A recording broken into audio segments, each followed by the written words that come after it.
sendiri dari kelas 85. Di sini saya akan menjelaskan sedikit mengenai Perang Saparua di Ambon. Selamat menyaksikan. Jadi penyebab dari Perang Saparua ini adalah yang pertama, semakin diperketatnya kebijakan monopoli perdagangan, pelayaran hongi, dan kerja paksa sehingga rakyat semakin menderita. Yang kedua, pemerintah kolonial berencana menghapus sekolah-sekolah desa dan memberhentikan guru untuk menghemat anggaran. Yang ketiga, rakyat dipaksa menyediakan garam, ikan asin, dan kopi bagi kapal-kapal perang Belanda yang berlabuh di Ambon. Yang keempat, adanya paksaan bagi para pemuda untuk menjadi serdadu Belanda di luar Maluku. Yang kelima, adanya permasalahan dalam pendaran uang kertas yang semakin mempersulit kehidupan rakyat. Yang keenam, adanya sikap arogan dan sewenang-wenang dari residen Saparua, Van de Beek. Nah, jadi akibat tindakan sewenang-wenang yang dilakukan oleh Belanda, rakyat Maluku semakin terdorong untuk melancarkan perlawanan. Jadi semenjak itu, para tokoh dan pemuda Maluku semakin sering mengadakan pertemuan rahasia. Misalnya pertemuan di Pulau Haruka dan di Pulau Saparu pada 14 Mei 1817.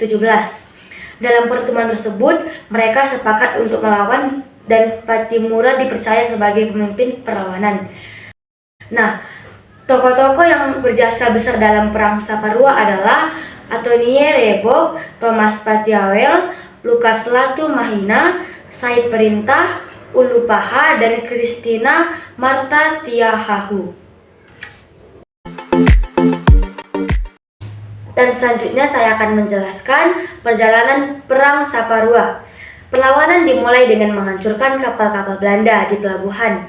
Setelah itu, pejuang Maluku menuju benteng Dustede di Pulau Saparua.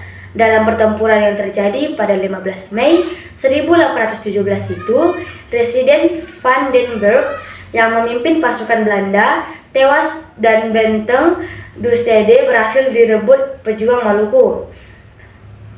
Belanda kemudian mendatangkan 300 pasukan dari Ambon yang dipimpin oleh Mayor Betjes. Akan tetapi, bantuan itu kembali dilumpuhkan oleh para pejuang yang dipimpin oleh Patimura. Bahkan Mayor Betjes tewas dalam pertempuran.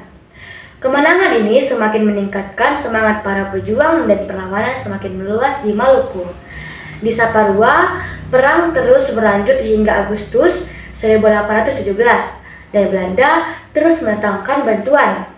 Salah satunya bantuan sekitar 1.500 pasukan dari Ternate dan Tidore.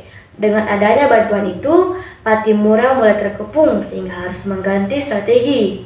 Benteng Dustede kembali ke tangan Belanda. Strategi perang yang digunakan oleh Patimura dan Christina Marta Tiahahu di Maluku adalah strategi perang gerilya. Nah, selanjutnya saya akan menjelaskan akhir pertempuran Saparua.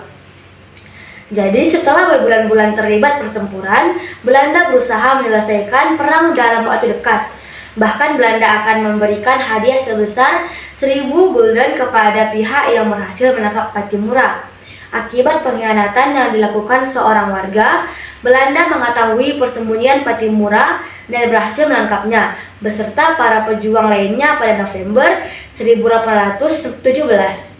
Patimura akhirnya dijatuhi hukuman mati pada Desember 1817 di Benteng Victoria, Ambon. Peristiwa ini menandai berakhirnya Perang Saparua.